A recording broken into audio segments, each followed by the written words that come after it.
Happy Wednesday, everybody. It's time to go live again. And this time it's time to answer a lot of questions about Trey Lance. I'm sure they're coming after he completed 91% of his passes over the past 2 days at 49ers training camp. And guess what? We have a day off tomorrow, Friday. So finally a little bit of a chance to rest. And we're back Friday. So the day off is on Thursday. We're back at 49ers camp on Friday.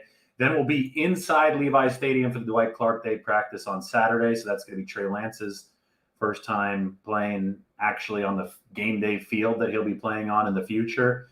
And then another session on the practice fields on Sunday before another day off. So it's 3 days on, 1 day off right now. And over the past 2 days, Trey Lance has really lit it up against the 49ers' second team defense. Now, obviously, that's one of the key little bullet points to mention here. And when we talk about how good he's looked, it has come against the reserves. It hasn't come against the likes of Fred Warner, Jason Verrett, and all those guys yet. But for what Trey Lance has been allowed and tasked to do, he has absolutely looked out of the league of the guys that are trying to play against him. So I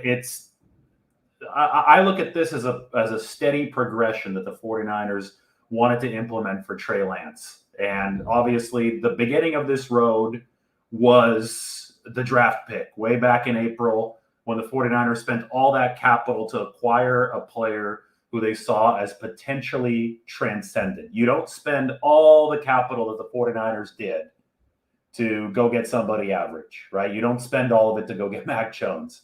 You go spend it to get somebody with an extremely, extremely high ceiling.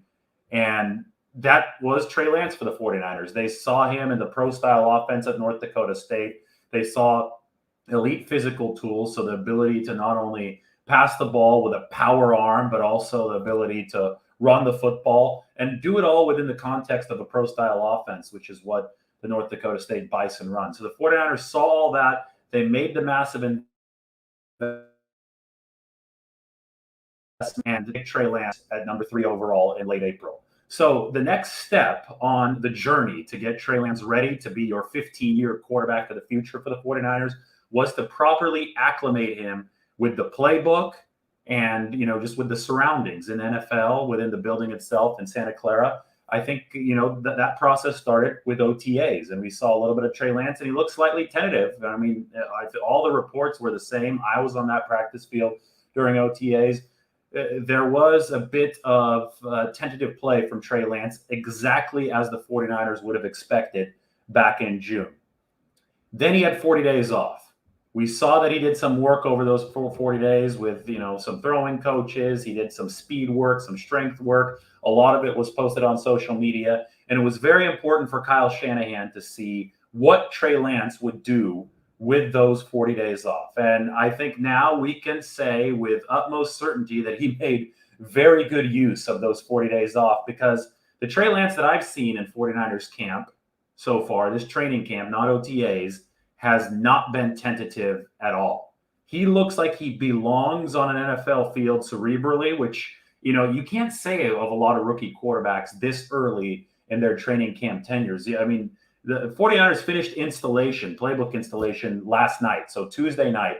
So Wednesday was the final day of actually applying what they installed playbook-wise. And Trey Lance doesn't look overwhelmed at all, even though the 49ers are clearly installing a heavy dose of run plays for him with all those zone reads that they're running. So Trey Lance has been getting, I think, potentially even a bigger playbook than the other 49ers quarterbacks because of his ability to run, because of his ability to use his legs. And he doesn't look out of sorts whatsoever. And that's a big step up from what happened in OTA. So to me, that is the next milestone that the 49ers have now reached with Trey Lance. One was just getting him acclimated with the building and the playbook. And two was to show comfort with what he's learned at an NFL level. A lot of guys don't even reach stage 2. In fact, if a guy, is really going to bust at the NFL level, and you've seen it so many times with quarterbacks. Probably one of the most famous ones of this kind of era of football was Ryan Leaf back in 2000 or whenever that was, when he was picked there alongside Peyton Manning. But if a guy's going to bust at the NFL level, and he's not going to work out as a top 5 draft pick, I think you start to see very soon in the process that red flags will show up. So in the case of Trey Lance, he hasn't been tasked with all too much. We haven't seen him face the 49ers first team defense yet. He hasn't had to square off against Fred Warner, Jason Verrett, and one of the league's best pass rushes. But given what's been put on his plate, Trey Lance has cleared all the hurdles. He hasn't shown you a red flag. Oh boy, this might be too fast for him. I mean, these are still NFL players that he's going against. These are still the very best guys from their respective college teams who are comprising that second team 49ers defense. And Trey Lance is still managing to not look like his head is swimming in the midst of all of this. It looks like he is calmly, methodically processing the information and applying his transcendent or potentially transcendent physical skill set to the task at hand, which should thrill the 49ers at this point. Does it mean that they should crown him the starter right now? No, it doesn't mean that. This is where I think a lot of people in the binary all or nothing approach get a little confused. It doesn't just go Trey Lance shows up, Trey Lance looks good against the second team, Trey Lance is your starting quarterback for the whole season. No, this is going to be a progression. And Trey Lance, you could trust me. You can trust Kyle Shanahan on this. Kyle Shanahan has a lot more writing on this than people on Twitter or people that are commenting on this YouTube. No offense to you guys. But Kyle Shanahan has every incentive to start Trey Lance as soon as Trey Lance gives the 49ers the best chance to win. Now, there's a difference between going 7 of 8 against the second team today and 13 of 14 against the second team on Tuesday and automatically being the quarterback who gives the 49ers the best chance to win in an actual NFL game. And it's probably going to be impossible to pinpoint the exact difference through only practice reps. And by the way, practice reps will take a little bit of a hiatus here. That's what I have on the spreadsheet. That is the quarterback tracker that I'm keeping through every practice. So today was day 7 overall, 7 red zone splits. He had Trey Lance 7 of 8, and the red zone is 2 of 2, and he threw 2 touchdowns and ran for another one. But it's going to be hard, back to the original point, to pinpoint exactly what Trey Lance is going to be able to give you in a game situation until a game actually comes. Because when the live bullets are flying, it's different than practice. That being said, what the 49ers coaching staff is doing right now is they're evaluating all 22 film in a way that we can't evaluate from practice. We're sitting on the sideline. I'm observing Trey Lance's great physical tools. I'm observing some of the good throws he made downfield. I'm observing the fact that a lot of them are coming against second-team linebackers trying to cover George Kittle and Brandon Ayuk. I mean, that's all a tough matchup. And for Trey Lance, I mean, it makes it easier for him to determine where to go when he sees George Kittle lined up against somebody like Jonas Griffith, because George Kittle is going to be open more often than not in that situation. But beyond that, what we can't see is what Kyle Shanahan wants to project into potential NFL regular season and playoff success. And that's, where does Trey Lance go with the football decision-wise against certain looks? Even if it's a completion right now, Shanahan might not be fully happy with where Trey Lance goes with the ball, because he figures it could be an incompletion or an interception in an actual game, or it just won't be a max efficiency kind of play. So Shanahan's looking at where Trey Lance is going with the ball. He's also looking at how long Trey Lance might be holding on to the football, because there are no quarterback sacks. There's no quarterback contact in training camp. So he has to make sure that Trey Lance is releasing the ball on time, because working against the second team 49ers pass rush obviously might change the clock a little bit as far as the difference between what a regular NFL game and what the preseason will look like. And Kyle Shanahan is also looking at something that I think the reporters and most people, I haven't even really mentioned this, but it really deserves mentioning. He needs to determine whether Trey Lance is capable of getting the 49ers in his desired correct play at the line of scrimmage. And if it's a run play, Trey Lance needs to be able to get the 49ers in the correct run play at the line of scrimmage. Now, I don't know if Trey Lance has been doing this correctly or hasn't been doing this correctly, but if you sense a disconnect between what some of the 49ers coaches say about Trey Lance and what we're seeing, which has obviously been a quarterback with a near 100% completion percentage over the last 2 days, I think it lies somewhere there. For example, today, 49ers offensive coordinator Mike McDaniel said that Trey Lance is still very much in the developmental stage of this process, which tells me that there are nuances that just aren't visible to people watching from the sideline that Trey Lance is still working to master, as is expected. So to me, when I list the steps, the milestones for Trey Lance, we had number 1, we had number 2. I would think that number 3 would be to start mastering what we can't see with the naked eye, but what Kyle Shanahan can see from his office on the All-22 and what Mike McDaniel and that whole staff is evaluating.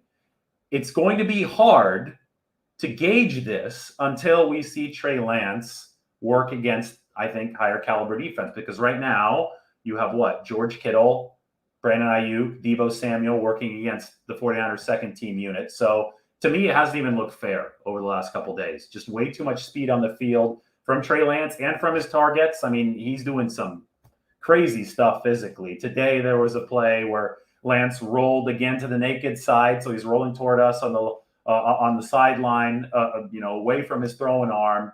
And I mean, just the legs are such an asset for Trey Lance. He just blew past the pass rush.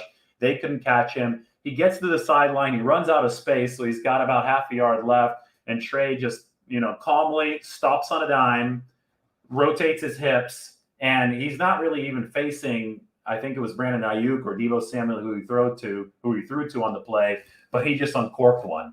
And it was a laser 15 yards downfield, first down. The way that he flips the deep ball out there is impressive as well. It's not too early, I think, to make the Patrick Mahomes comparison in terms of physical talent for Trey Lance. I mean, the 49ers knew what they were getting from a physical talent perspective. They saw him throw at the pro day. They saw his North Dakota State film. But we've now seen that physical talent port itself to an NFL practice field. And, even if it is against the second team defense, the fact that Trey Lance has been able to translate that physical talent into comfortable delivery on an NFL field, in my opinion, is significant. It means that he's cleared one of those early milestones. But he was crazy off the field today. He was doing crazy stuff the other day, and the 49ers have mixed it in with a ton of runs, more runs than I've ever seen Kyle Shanahan call for a quarterback at practice. And, that leads me to believe and be almost certain that at the very least, the floor here this season for Trey Lance is for Kyle Shanahan to use him in package situations. Kyle Shanahan will play Trey Lance this season. This is something that for some reason was controversial right after Trey Lance was drafted. I came out and I said, I think the 49ers are going to use the hell out of his legs, and not just his legs. I don't want to make this seem like a Taysom Hill-like situation. I think they're going to use the fact that Trey can throw the ball, has some really impressive arm talent, and can run, and they're going to use him at least in opportune spots throughout the regular season. And I got a lot of responses like, oh, no, can't do that. Have to bubble wrap the guy. He needs to sit on the sideline. You invested way too much in him. It's like, what do you mean? You invested way too much in him to play him? You invest in a guy so that he contributes for you on the field. And in my opinion, it's a no-brainer. And I think in Kyle Shanahan's opinion, it's a no-brainer, which is why the 49ers have started installing plays that only Trey Lance can run. In fact, on Tuesday, Trey Lance took one rep behind the first team 49ers offensive line. Did this mean that Trey Lance is starting to work with the ones? No, it didn't mean that he's regularly starting to work with the ones. But the way that Kyle Shanahan explained it, it meant that there was one play that was specifically made for Trey Lance. It was a running play, by the way, that Shanahan wanted him to work behind the first team offensive line for that particular play. That tells you that Shanahan is installing something for game day, specifically for Trey Lance on August 3rd. That's impressive to me. That means that we're going to see a lot more from Trey Lance on game day once the regular season rolls around. As far as the other stuff, as far as, who's higher on the pecking order, Jimmy Garoppolo or Trey Lance? Well, obviously Jimmy Garoppolo is still higher on the pecking order right now because he's getting all the first team reps and Shanahan is still planning on that. Will Trey Lance have a chance to blow, everybody's expectations out of the water and leapfrog into that number one role? Possibly, but the only way I see that happening is if he faces a higher level of competition. And that's where the catch-22 comes in. Garoppolo's getting all the first-team reps because the 49ers want to prepare him, iron out everything he needs to iron out because that's the course they've decided to go on at this point of this season. And because of that, you don't want to take first-team reps away from Garoppolo just to give them to Lance because, then, you're letting water leak out one end while you're kind of sealing a hole in the other. So I think that it would have to happen in a preseason game for Trey Lance. And I think he's going to get plenty of time, a lot of action playing in the preseason. And that will start in a week and a half on Saturday, not this Saturday, but the next against Kansas City. That's August 14th. Assuming that Trey Lance does get a lot of game action against Kansas City, and I don't see why he wouldn't, I think that's going to be an opportunity for him to show that he could really perform when the lights are on against unfamiliar competition, right? Not just the second team of the 49ers defense. Maybe he'll get some run against Kansas City's first-team defense in that game. And that might be an inflection point for the 49ers to start thinking about some things. But as of right now, it's just hard for the 49ers to balance this out and find the necessary reps for Trey Lance. And, I don't know, but maybe he outgrew facing that second team quicker than he thought they would. I would tend to think that the 49ers entered this hopeful that Trey Lance would light it up against the second team. Otherwise, it would be tough to justify the investment they made in him if they weren't going to get some promising returns right away. So it's hard to know where exactly Lance stands with Shanahan as far as the intangibles and the smaller evaluation pieces that I discussed earlier that he'll see on the All-22. But certainly, from an outsider's point of view, sitting right there on that sideline, it's been impressive over the last 2 or 3 days. It really has. We've seen the physical tools put to work, and I think at the very least, Trey Lance has hit the floor of expectation that the 49ers really wanted to see from him come the end of training camp, and he's done it within the first week.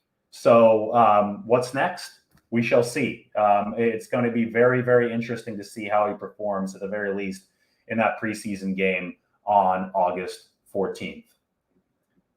Okay, this right here is garbage. Not my spreadsheet isn't garbage. This should be how advanced Trey is. I was probably the first 49ers writer to see how advanced Trey is. You go back to January where I advocated for the 49ers to draft Trey Lance and pair him with Jimmy Garoppolo. So this idea that I'm just now seeing Trey Lance's talent, I mean, you could go back 8 months and I saw Trey Lance's talent throughout the whole pre-draft process. When people were saying the 49ers are going to pick Mac Jones, I said that the 49ers are going to pick Trey Lance. So, I'm seeing how advanced Trey Lance is, but I've been seeing it for about 8 months here. Let's talk a little bit about Matt's piece on Mike McGlinchey. How do you think he's looking? Better in pass protection? Today, Mike McGlinchey got beat on the very first rep of 11-on-11 drills by Eric Armstead. Other than that, in individual stuff and throughout the rest of the session, he has looked better. Again, we're just parsing play to play right now, so it is tough to get the overall picture. People are always going to tweet and talk about a highlight or a low light, but we do know that Mike McGlinchey is 25 pounds heavier. We do know that he should be better insulated to take on the bull rush. Another interesting piece of the Mike McGlinchey, saga is that he actually said because he was so light last season, he would brace himself for the bull rush sooner. And because he braced himself, he stopped moving his feet. And because he stopped moving his feet, guys would also blow right by him. So ironically, McGlinchey at a lighter weight in 2020, when he should have been more adept at taking on speed rushers and mobile rushers, was actually less adept at it because he was so worried about the bull rush coming. So his lighter weight mentally in a roundabout way hurt his mobility. So just in general, being stronger and maintaining speed, as McGlinchey said he's done through the help of the 49ers training staff, has helped him gain confidence. And that just shows you how confidence can set you up for more success. Now, we'll see if that happens on the field, but confidence as an offensive tackle, being at the right weight while still being quick enough and still being athletic enough, I think that's the first step because McGlinchey's in such an important position for the 49ers. He's going to be taking on some of the league's best edge rushers at that right tackle spot.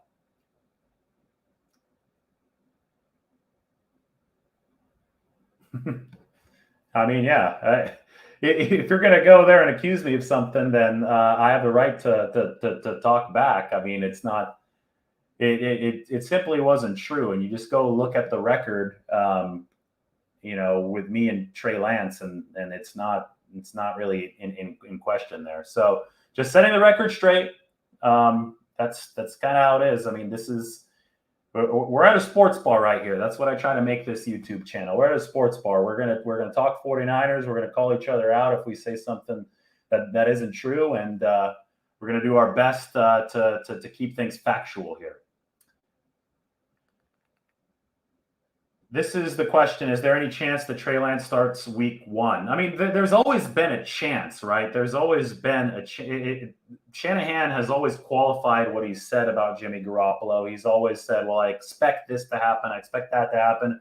And everything that Shanahan has been lying, I think that Shanahan recognizes that this is a nuanced situation that can evolve from day to day.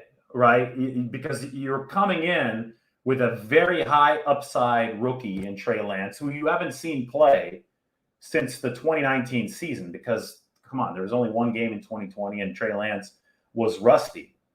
You obviously believe that Trey Lance can reach a very high ceiling. Otherwise, you don't trade all that capital for him.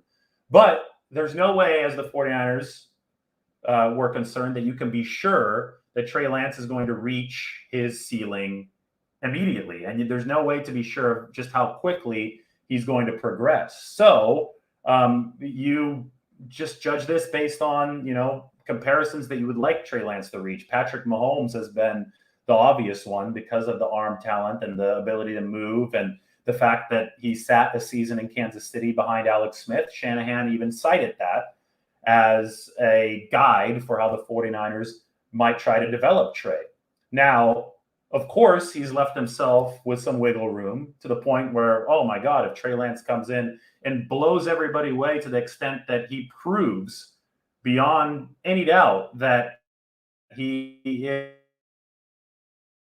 is for a ticket to win football games in 2021, well, then the 49ers will happily start him. It's just going to be difficult to prove that because A, Jimmy Garoppolo has already proven that he is a good ticket to winning football games. You could just look at his record. And B, Trey Lance still has several milestones to hit on the way to reaching that goal. He's hit 2 of the big milestones that I've outlined. And now that big third one is going to be about absorbing everything that Kyle Shanahan wants as far as the decision-making is concerned that we don't see. And if you want to add a fourth one, it's going to be porting that to competition that is a little bit better than the 49ers' second-team defense. So these, every milestone becomes progressively more difficult to attain, not just because of the degree of difficulty, but because of the availability of the reps and because we only see so much game action. So that's why I'm circling August 14th, the preseason game against Kansas City, on my calendar, because I think that we're going to get a much better gauge of where this all stands as far as both quarterbacks are concerned. But, again, I need to emphasize that Trey Lance is going to play this season. I mean, Kyle Shanahan hasn't said it explicitly, but he's installing plays for Trey Lance. That's the biggest takeaway for me so far from this 49ers camp. We can speculate till the cows come home about a multitude of things. But one thing that's not speculation is that Trey Lance is literally getting plays made for Trey Lance. And we know how creative Kyle Shanahan is. He's not going to let that pass by the wayside. Kyle is going to want to use the Ferrari that he purchased this year that is now parked in the garage. He's not going to want to keep it parked in the garage. He's going to find a way to be creative. Just like if you have, assuming it is Garoppolo and Lance, if you have, Deebo Samuel, Jalen Hurd, and Brandon Ayuk all healthy, why would you limit yourself to just throwing to Deebo Samuel? You're also going to want to use Brandon Ayuk, and if Jalen Hurd is healthy and available too, you're also going to want to use Jalen Hurd. You're going to want to find a mix and match. I think Kyle Shanahan is going to find a mix and match this season if what we do see is that Garoppolo-Lance room. I mean, the goal from the very start for 2021 was to deepen the room. And with the capital that they spent on Trey Lance, they have not only a deeper room, but they have one that can potentially blow the top off of the NFL here. You have a guy with that skill set. If you apply him correctly, even if he's not fully ready to take over the starter's job in year one, we've seen it already on the practice field. You have a guy that can be a difference maker in a dynamic way. So, it's just so hard to put a percentage chance on Trey Lance's ability or potential ability to blow everybody away here over the next few weeks. We'll see more against Kansas City, but I can tell you with certainty that if he's healthy, I'll put this on the record. Trey Lance is going to be playing this year. And this is something I said way back in May, but that's been confirmed by training camp.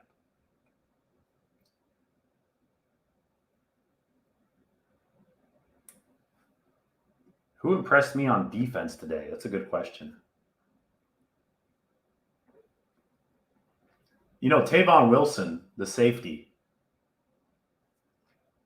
Tavon Wilson, the safety, is going to be an impact player for the 49ers. I didn't know what to think of that signing when the 49ers first made it. It's a one-year signing. He's a veteran. He's on the wrong side of 30. Obviously, the 49ers brought Jaquiski Tartt back to man the safety position opposite of Jimmy Ward. But Tartt is still dealing with that turf toe.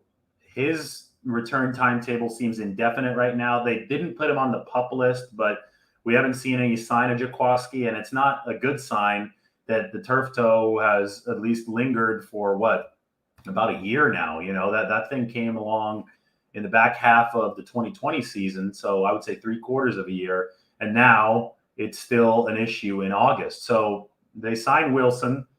He's been getting all the first team reps, and he's made a few pass breakups. He seems physical. He seems to be in the right spot. I mean, that first team defense has impressed. We talk all about Trey Lance roasting the second unit for the 49ers, and that's something I'm sure that makes Kyle Shanahan happy. But that first team defense, who Lance hasn't played against yet, those guys are playing right now, and I think they probably have been a little bit overshadowed by how good Trey Lance has been. And Tavon Wilson is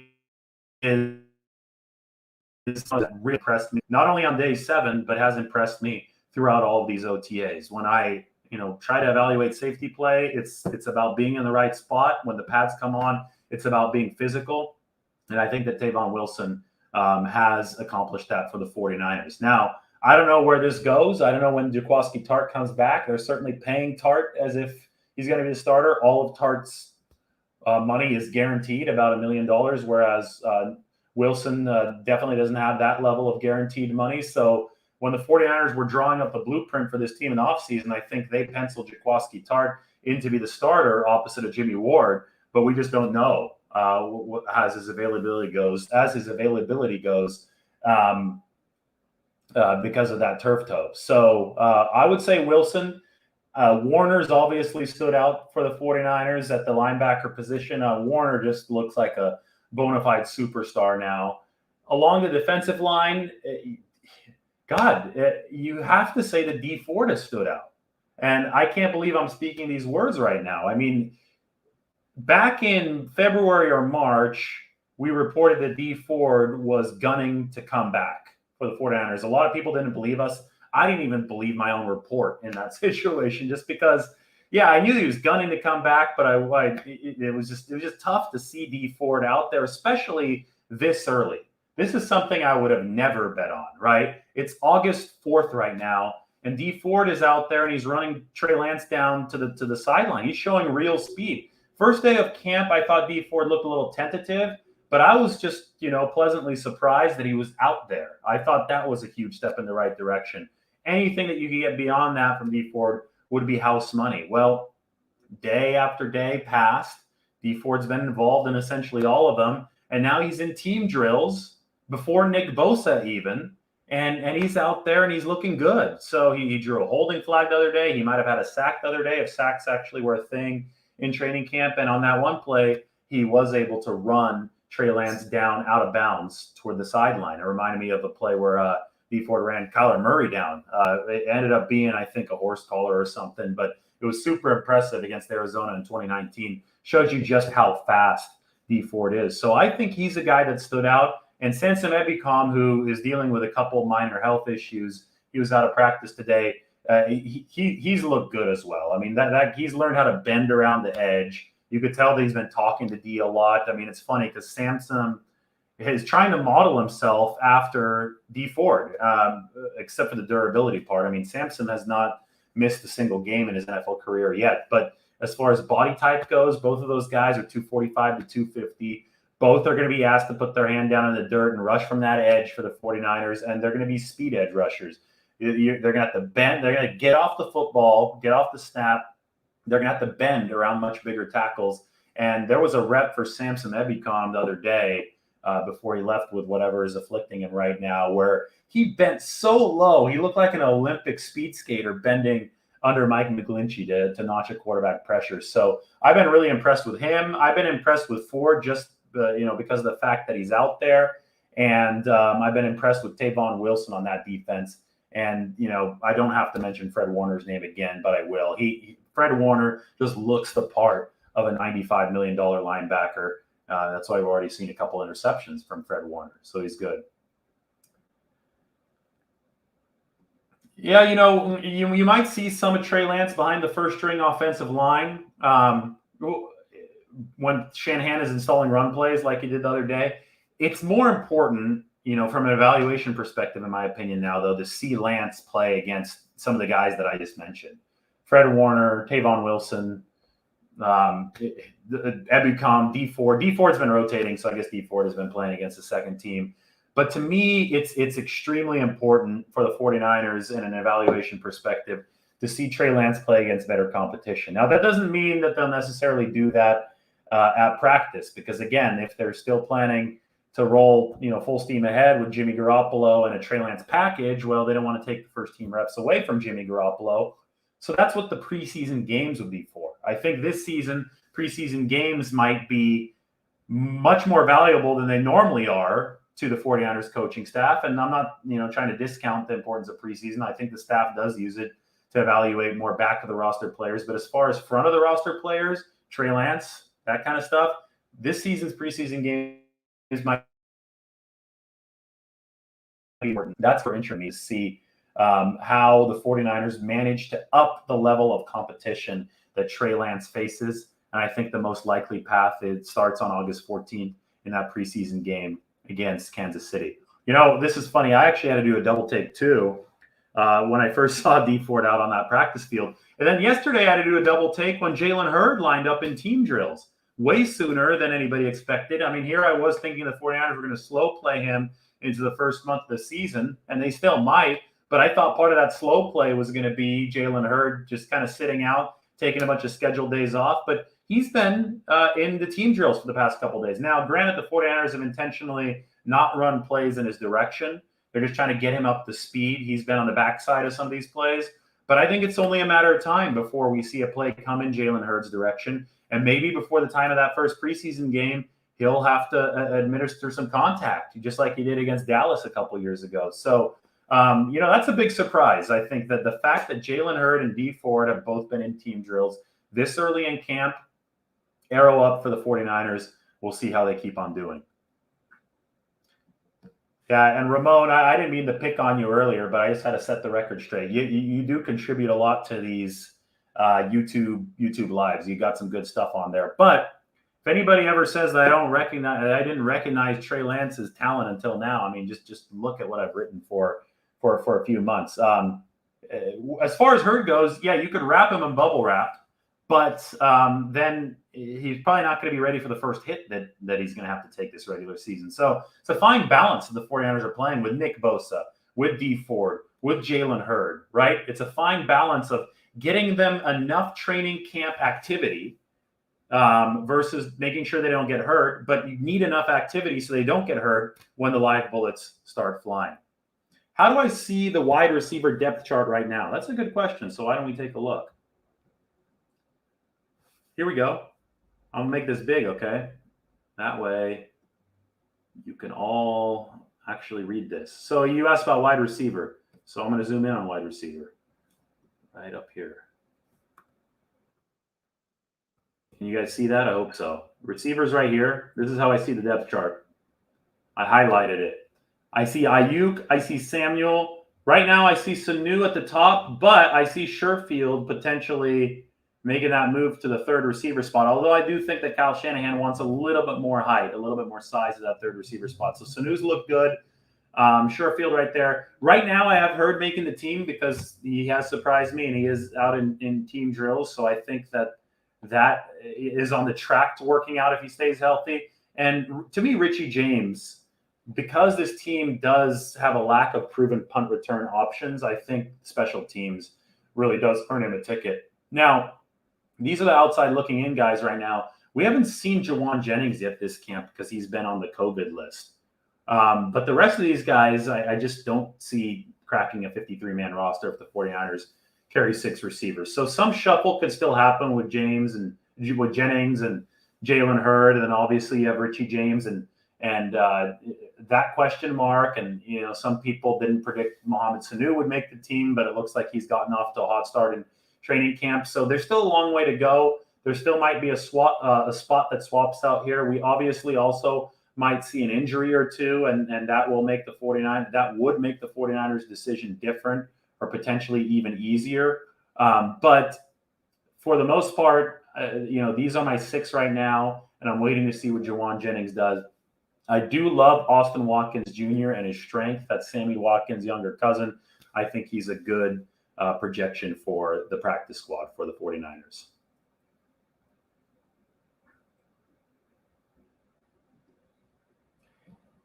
All right, how's Ambry Thomas and Diamador Lenore looking? Corner opposite of Verrett is wide open. Yeah, you're absolutely right. I mean, the 49ers just waived Tim Harris with an injury designation today. Ken Webster was playing cornerback for the first team the other day, and they had to make a veteran signing on Wednesday because they don't really know what to do with their cornerback spot for right now, while Emmanuel Moseley is on the COVID list. So the 49ers are hoping that Moseley comes back from the COVID list. They're paying him as if he's going to be the starter on that side. And they also drafted Ambry Thomas, as I go down here to the cornerback depth chart, to be the cornerback of the future there. And Jason Verrett's only under contract.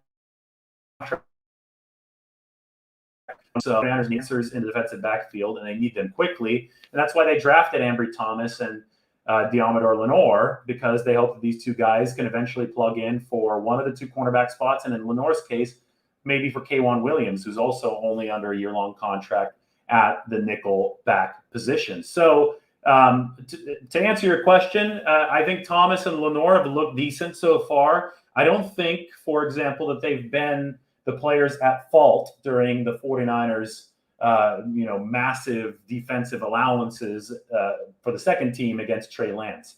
Normally when Trey Lance has been dominating downfield, when you see Kittle catch a big pass downfield the other day, when Lance threw that pretty ball to Trent Sherfield way downfield, it's been a backup linebacker like Jonas Griffith or a guy like that trailing behind in coverage by several yards. And it hasn't looked good for the second team backup linebackers, although I must say that Trey Lance did throw an interception to Jonas Griffith. That was a nice play a few days ago. But for the most part, when you look at how this is all playing out, I think Ambry Thomas and Diamador Lenore, they're doing drills together. They're working before practice. I think those are the 2 rookies that the 49ers have high hopes for. And nothing has happened so far to make me think that the 49ers should lower their hopes on those 2 guys. We're still so early in camp.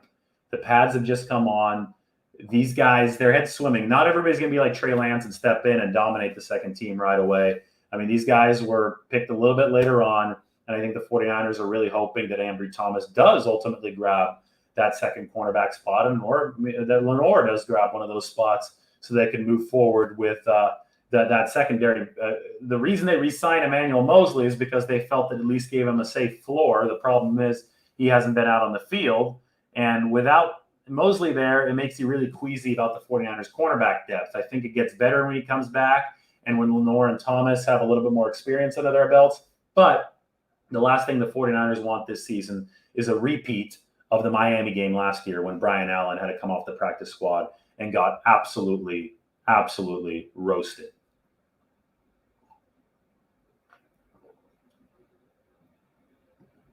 Another Trey Lance question. Let's go for it. Do you think Shanahan will approach set run plays with caution, given how Cam Newton has broken down over the years? Absolutely. Shanahan doesn't have to go to the Cam Newton example. Shanahan could stay in his own history for an example. RG3 with Washington. Shanahan changed his offense completely for RG3 back in 2010, 2011 in Washington. And that didn't end well for RG3 because he was never the same after some of those knee injuries that he suffered in those years. I think that was 2012, right? Yeah, 2012. Because RG3 was still playing in 2010 and 2011. So that was in 2012. That's when Shanahan was in Washington.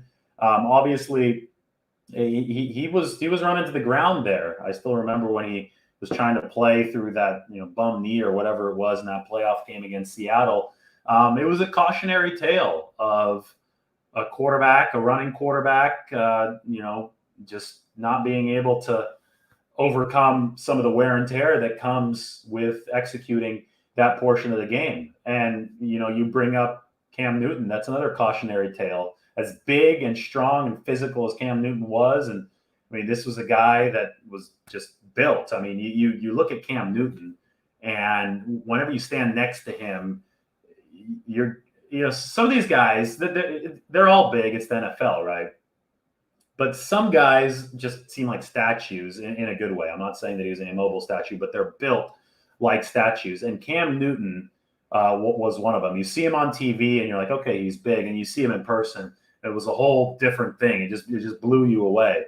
And if even he saw his career very adversely affected by the bruises that come with that, rushing attack, then I, sincerely believe that Shanahan knows the trend.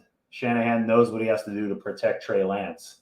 And I think that the potential beauty of Trey Lance for the 49ers and for Kyle Shanahan is that this guy came out of a pro-style system at North Dakota State, and he is a pass-first quarterback in Shanahan's eyes. He might have run the ball a ton at North Dakota State, but Shanahan saw enough polish within the passing game of the pro-style offense that Trey Lance would be a pass-first quarterback and not a running project that he would have to develop. Now, I'm not saying that Trey Lance doesn't need development. He's going to need quite a bit of development, just like any rookie does. But the fact that he has the arm to go along with that athleticism, and the fact that the arm, the footwork, and all that has already been on display so early in 49ers training camp, that should make the job of protecting him easier for Kyle Shanahan, because you could run so many more plays. You could, you treat him more like a passer than a glorified running back. And then all of a sudden, he's protected by a lot of these NFL rules, right? And he's not getting hit as much. And defenses are off balance, so they can't tee off on him. So I think that is the key. And it's really funny because I wrote about this the other day. Young. This is our NFL Top 100 series, and Steve Young was number 49, as you'll see right here. And I can even share this link. The headline is exactly what I talk about. Steve Young and two stumbles that bookended an epic 49ers career. The first stumble came in 1988 against the Vikings, the famous Vikings run, right? Where Steve Young stumbled into the end zone. At that point of his career, Steve Young was a runner who drove Bill Walsh crazy. In fact, if you go down here, read this quote.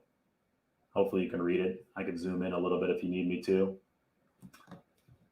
Aesthetically, the run was indeed beautiful, but the 49ers coach Bill Walsh, the architect of the West Coast offense and therefore a fierce proponent of finely choreographed and structured movement, just like Kyle Shanahan, the run was the epitome of freewheeling frustration. Pretty good job, Steve Young remembered Walsh telling him on the sideline. Glad you know what you're doing.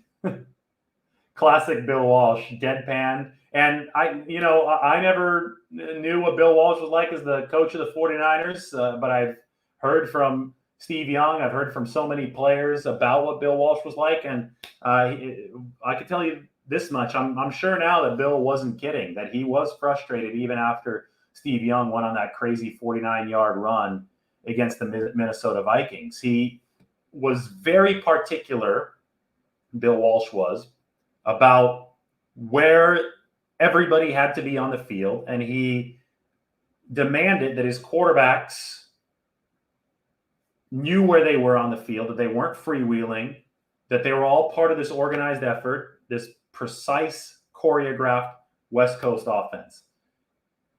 Obviously, Kyle Shanahan has taken a lot from Bill Walsh because that's very important to him too. And I think that was part of the big Mac Jones fallacy in the lead up to the draft. Everybody thought that because Mac Jones wasn't mobile, that he would somehow be forced to be this great executor that Kyle Shanahan would like.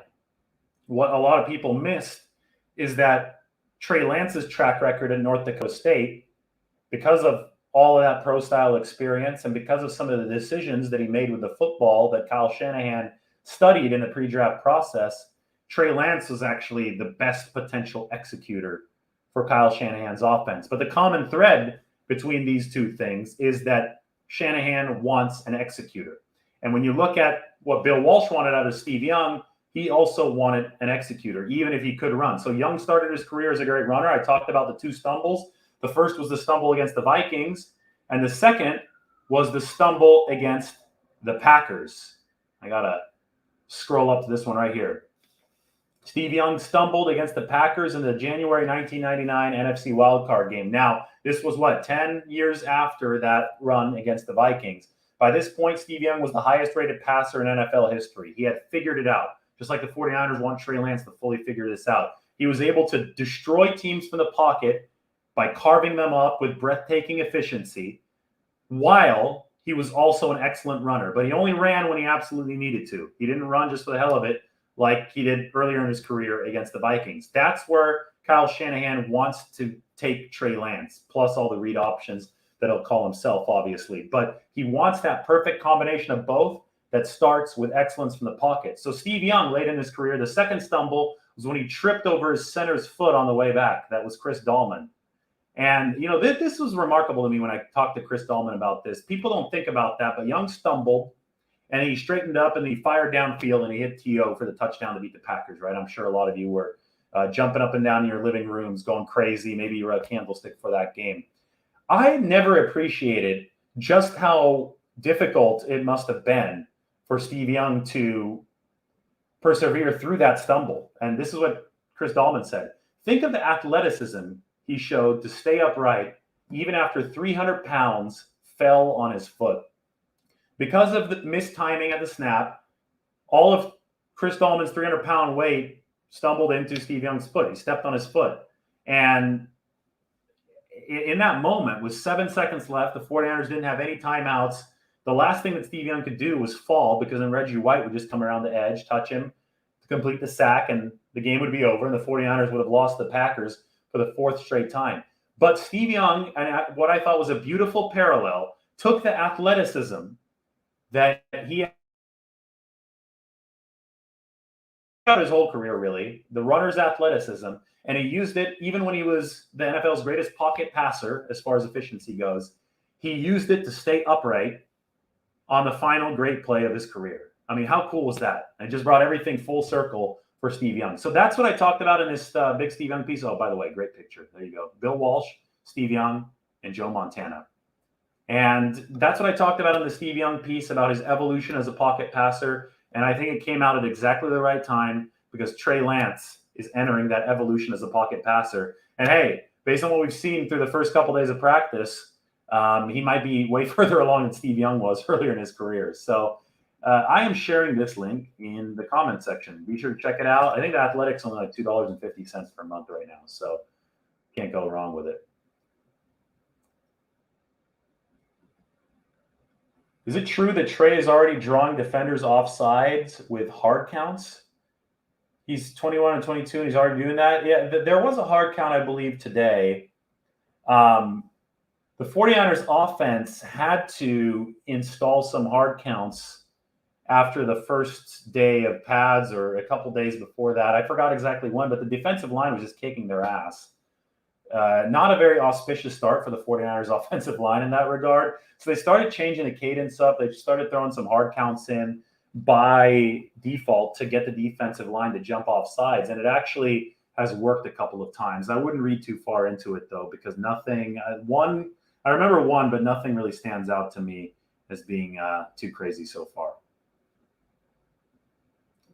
Well, yeah, I mean, that's the goal. Now, the thing is, we have to remember the 49ers offense in 2019, when Garoppolo was healthy for the whole season, for the only time, wasn't bad. I mean, they put up points. They scored 30 points a game, but independent of the defense, if you looked at the advanced metrics, it was still a number 5 or number 6 offense in the league. So, I don't think this is a question of improving the 49ers offense from, mediocrity to something good. Trey Lance is what you spend for when you want to take your offense from good to transcendent, right? You spend all that first round draft capital, you spend that number 3 pick to become transcendent offensively. That's what the 49ers had with Montana. They obviously had it with Steve Young. And Steve Young is probably the better comparison because of the running ability for Trey Lance. So I think that is, by default, what you're shooting for. You're trying to go from good to transcendent.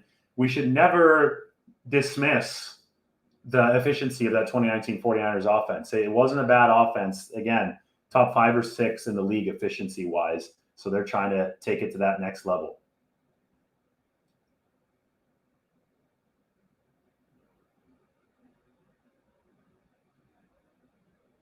I'm just looking at some other potential questions to answer. I've already been doing this for 51 minutes. Pouring some more questions. I need to take a water break here.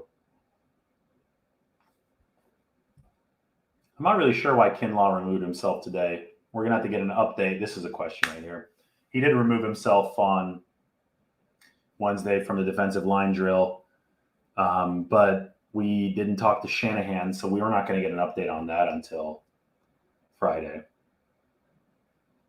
I mean, Kendrick Bourne is going to say what Kendrick Bourne is going to say. Normally, you praise the team that you're with because it makes the workplace vibe easier. I will say that people were criticizing Shanahan for working the 49ers too hard just a couple of months ago, so it's kind of funny to me that this happens. But I think in general, New England is a much more rigid environment under Bill Belichick than the 49ers, who allow your personality to shine a little bit more. And I think that KB might have, taken that whole vibe to mean that maybe New England works a little bit harder even when they don't. If you see what I mean, I think it's just a conflation of words. But most of all, he's just trying to impress his current coaches. He's in New England right now, so the last thing you want to do on Bill Belichick's team, if you want to get on Bill Belichick's bad side, is turn around and say that the 49ers work harder than this guy. So why would Kendrick Bourne say that? You want to say what makes Bill Belichick happy, and I think that's probably what Kendrick Bourne is doing. Sometimes the simplest answer is the correct answer, and I think that's the case here.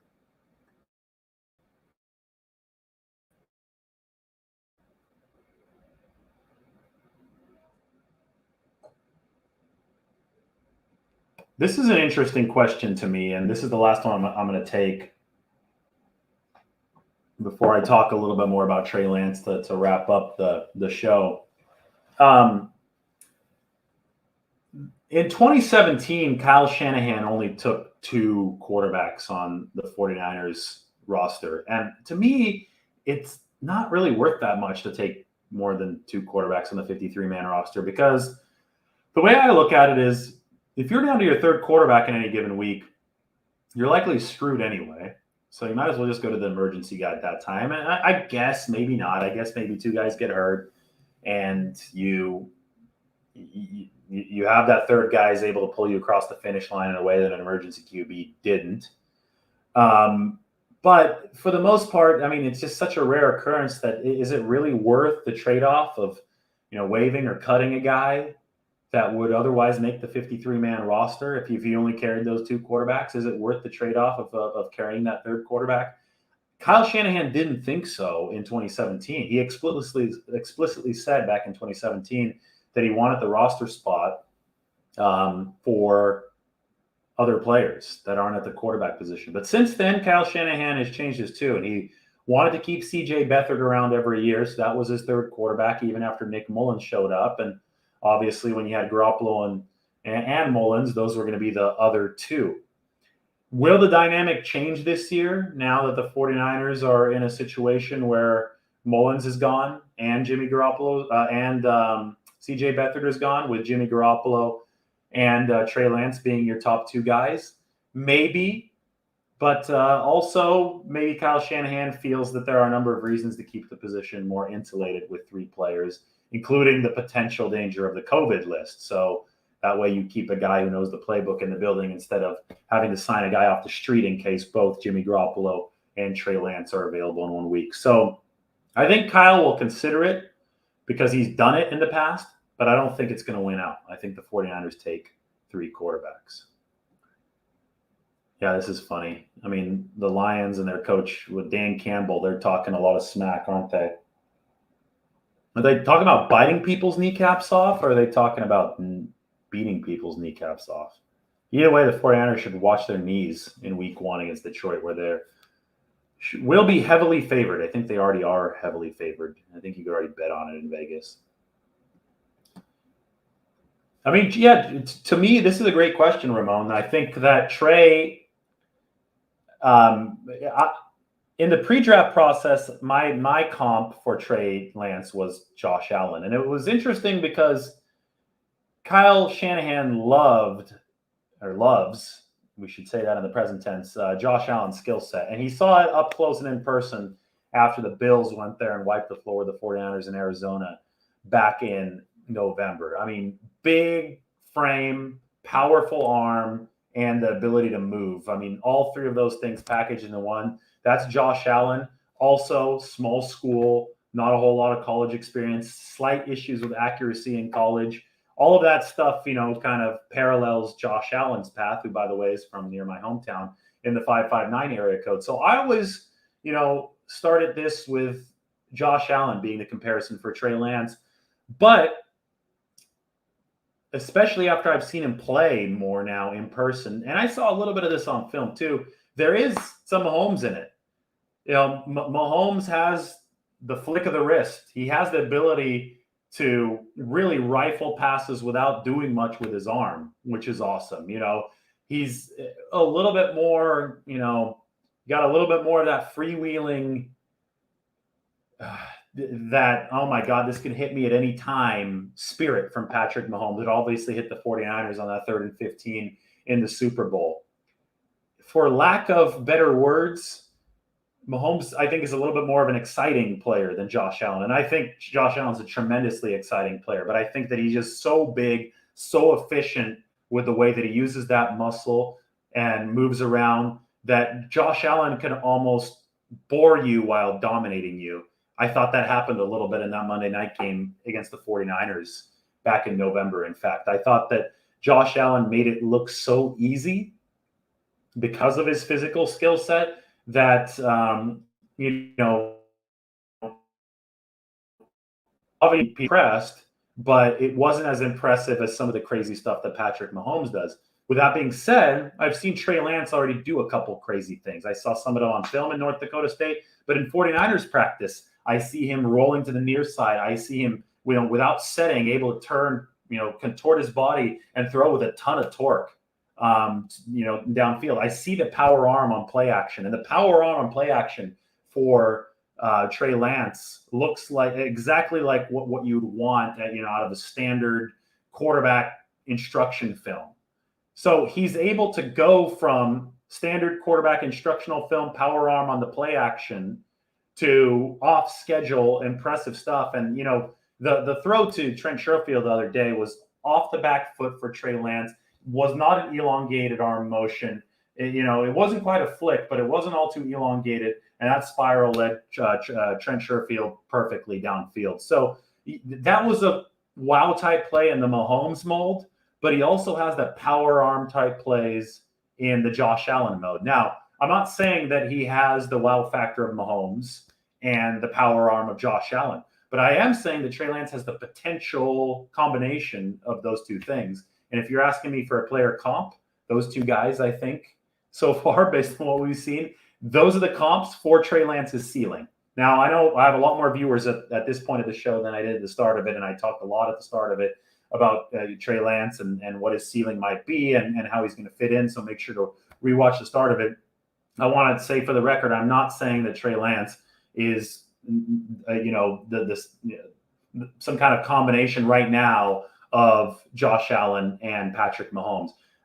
At the start of this show, I listed several milestones that Trey Lance is still going to have to tackle before he reaches that level. But when we're talking about physical gifts, when we're talking about what we've seen on the practice field so far against the second team, and we're talking about player comps, I love the comp to Josh Allen and the comp to Patrick Mahomes. Josh Allen's power arm and Patrick Mahomes' ability to just captivate you and do some stuff that's not quite scripted. I think I've seen a little bit of both of those skills for Trey Lance. And if he continues on this current route, I think we might see some of those skills in a game, which should be very exciting for 49ers fans.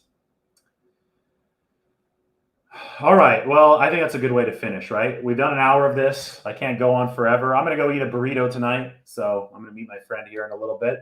Thanks to everybody for joining.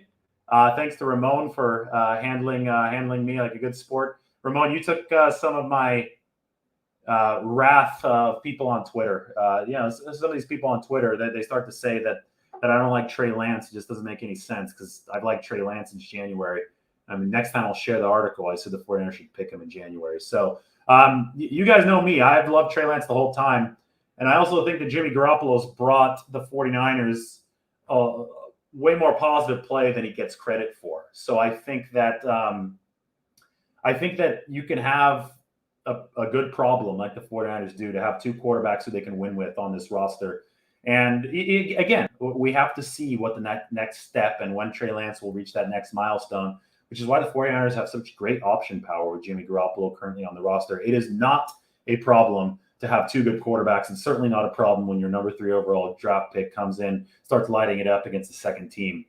So maybe we'll see him light it up against some better competition coming soon.